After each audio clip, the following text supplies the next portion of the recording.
Today we're going to be playing one of the most fun and competitive one-hit KO dragon decks in Gods Unchained. Let's immediately dive in. The win condition of our deck is going to be centered around the dead dragons, with a unique afterlives and actually summoning those dragons from our void. We have the Tempest Altar combo, a card that we need to mana search in order to pull off basically a one-hit KO. To that end we're going to be using Necronomics, but this deck list also includes a couple of Draca Omen binders to make sure that we can summon a dragon from our void, just for 2 mana. A unique card from the Dread Awakening domain that makes this deck a little stronger is the Scale Cult Ceremony, that makes us look at 3 cards from our deck and throw 2 into the void. So basically, if we manage to throw Lockhart into our void and then summon him in any of those ways that this deck allows, we're going to be pulling off a crazy strong combo early in the game, and that is either going to win the game immediately or be impossible for our opponents to recover. Let's immediately try it out in the Mythic rank to see how well it performs. This time we're playing against the Magic. What is this starting hand? What? Okay, let me just start with Irina here. Oh wow, is that an Atlantean deck? Tinker! What the? How strong is that? Okay, still, let me just follow up with Valogen here, which is going to be a tempo play. Now we add a bit of Dread into my opponent's deck, and we also... Oh wow, my opponent is actually going to draw the Dread immediately.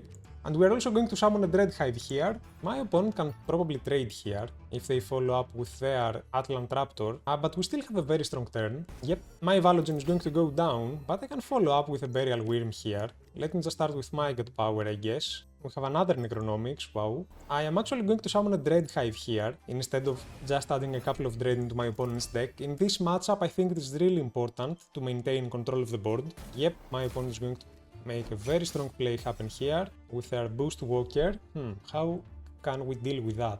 We have a Catacomb Pariah that doesn't really help me here. Going to actually start with my Brood Parasite and then follow up with a Carrion Nester, and then I'm just going to end my turn actually to hopefully get some good value out of the Catacomb Pariah. Guys, I'm feeling tense. This is not going to be an easy match. That's another Beam Sentry for my opponent. Okay, I am really happy that I held on to the Catacomb Pariah here. Oh, that ward is going to hurt us a little bit, but we can still clear a lot of those creatures for my opponent. Let me just start with you. Actually, let me trade here first. We are going to get a Deepwater Whelp.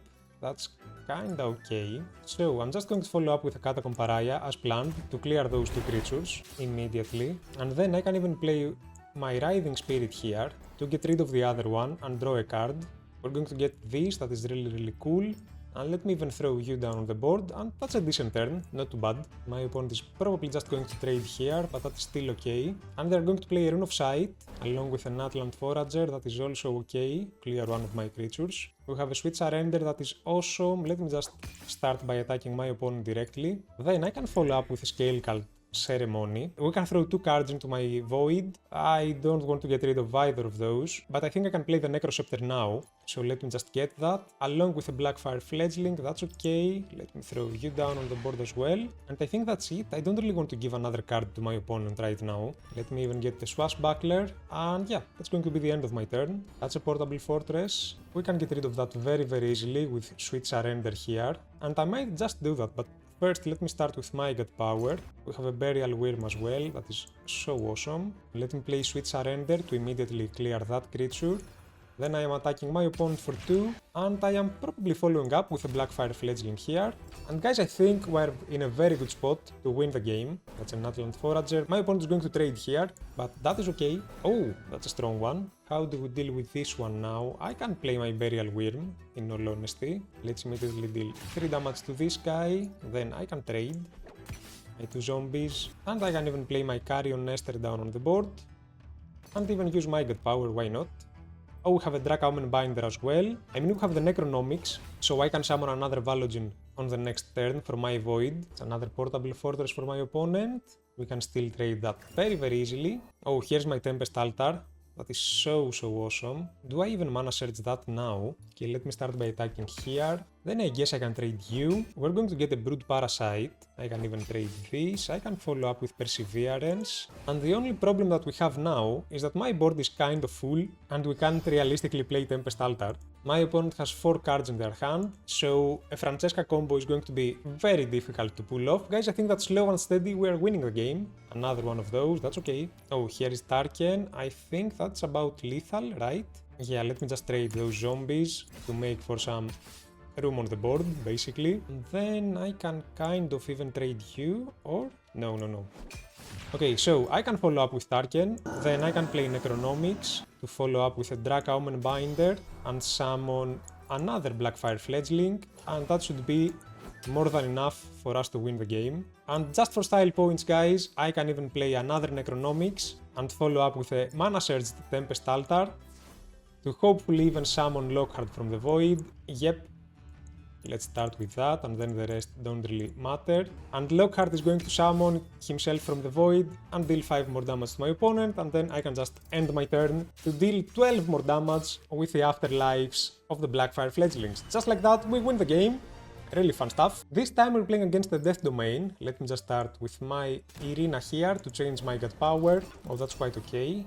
I think I can play my Carrion Nester here, even though that's going to make a favorable trade for my opponent. I still think it's the best play. Yep. My opponent is just going to trade, and we're going to get a Burial Wyrm actually. I can even play that on the next turn, now that I think about it. Another Brimstone for my opponent, wow. That wasn't a very strong turn for them.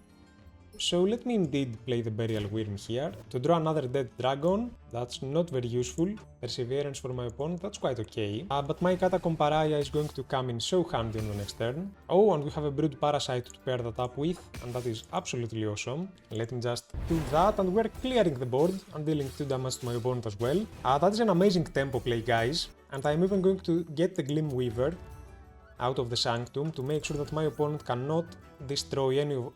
Oh, yeah, wait, we just won the game? Hey, we'll take that. We're playing against the Magic Domain now, so let me just start with my Irina again. It's an Atlantean deck again? Oh, wow. In which case, do I just start with my Necroscepter here to start generating some value? I kind of think I will, yep. My opponent is just going to trade, which is absolutely okay. Oh, and an Undertow Striker.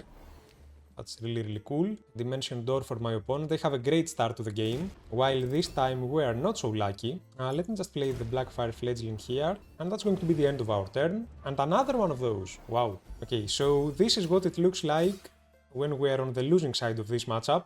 My opponent is going to actually start dealing with us. We really need the Catacomb Pariah, but that's still not going to be enough. How do we come back from this? We have the Tempest Altar, that's not what we need right now. I have a Valogin, I have you. You know what? I'm going to start with my Writhing Spirit. I am actually going to obliterate my Valogin here, as weird as that might seem. Oh, we have 2 of the Tempest Altars? Okay, my hand is very bricked, so let me just play this now. Oh, but these are all terrible. Oh my goodness. I kind of wanted to get Necronomics and hopefully try to win the game, but guys, it's not looking too good. I just tried to find the combo, but we're going to get a bit unlucky with our hand. It can happen. Here is my Dracaumen Binder. We really need to find Necronomics here. So let me start with my God Power.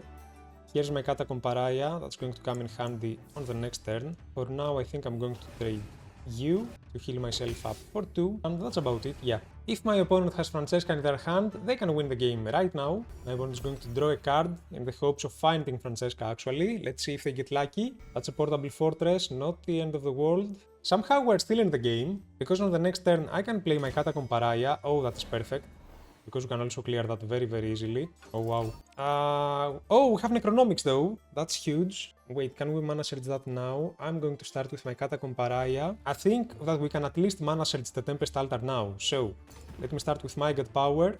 We have a Path of Death, that's huge. Let me just start with my Catacomb Pariah here. That's going to make sure that at least one of our creatures survive, while we clear a lot of my opponent's board. Then I can play Necronomics to refresh 5 mana. I can follow up with Sweet Surrender here to make sure that we destroy that as well. And I think that I can even play the Combat Medic to heal up for 2 more and actually Mana Surge Tempest Altars as well. And I think we're in a very good spot, because on the next turn I can just play my Tempest Altar and hopefully that's going to give me the option to basically win the game. Let's see. My opponent is going to trade. That's okay though. That's a very strong creature as well. Can you please let that survive? Let me attack this to break the Protected, and then I'm going to follow up with a Tempest Altar, and hopefully we are going to have a lot of good dragons to summon. Yes, we have a Lockhart. Then I have a Tarken for sure. Can we find a Blackfire Fledgling as well? That is awesome. 3 dragons. I'm going to follow up with a Brood Parasite and a Deepwater Well. And this is the 5 dragons that we need. And as soon as we do that, Lockhart is going to attack both of my opponent's creatures to deal quite a bit of damage. And now we are also going to deal 6 more. Yep, Just like that, the game is ours. Wow, we pulled the combo off again. This time we're playing against the Light Domain, and it looks like we're playing against the Zoo deck. That's an Acolyte for my opponent. Let me just throw my Blackfire Fledgling down on the board, since I have the Burial Wyrm to follow up with, and also Perseverance, so we have a very good starting hand, in what would otherwise be a very difficult matchup. My opponent is just going to trade, that's okay, and then probably down goes Irina. I can just follow up with another Burial Wyrm here, to immediately clear my opponent's board, and maintain the tempo. Guys, even though we're playing a combo deck, the start of the game looks very good, and this is where this cat power is going to come in handy. Oh, the Catacomb Pariah is going to give me so much value here as well, to make sure that my opponent can't get any value out of their Madame Denholm. And you know what, I am even going to play my Carrion Nester down on the board, then I am going to follow up with Catacomb Pariah, and my opponent is probably going to concede right about now. We have a Void Drake as well, that might come in handy. That's gonna be a steal, that's okay though. We have another Blackfire Fledgling. I think I can trade here, then I can play Perseverance on this creature, and then I can even follow up with a Swashbuckler to clear that creature as well. And guys, we're doing very well. Radiant Dawn for my opponent, wow. We got some insane value, since they had to use one of their stronger cards just to buff this creature up. So let me play my Carrion Nester, then I'm going to use the Blackfire Fledgling. You can obviously trade here, and yeah, that's about right. I am also going to get the Gleamweaver out of the Sanctum to make sure that my opponent can't get rid of my creatures from the void, and I think we're in a very good spot. So let me just trade here, and that's going to deal 3 more damage to my opponent. I can attack directly, and then you know what, I can even use my God Power here to draw a Dracaomen Binder. And you know what, I might even throw these guys down on the board, just for tempo, honestly. Even though we haven't mana searched those, I think that's still a viable play. And realistically, I think this game is ours, yep. Just like that, we get another win. Let's go! With this deck today, I ended up winning 5 games and only losing 1. I obviously think that this deck has a lot of potential, because as you saw, we did very well against some aggro matchups, we did relatively well against some control matchups as well, because we are both able to dominate the board in the early turns of the game, and also pull off a combo to try to win the game with Tempest Altar. So overall, I think this is a very viable deck. If you enjoyed today's video, don't forget to drop a like, don't forget to comment, because that immediately enters you into my weekly giveaways, and don't forget to subscribe, because I upload Gods Unchained content like this almost every single day. Thank you so much for watching, guys. I'll see you all tomorrow with a brand new deck idea. Enjoy!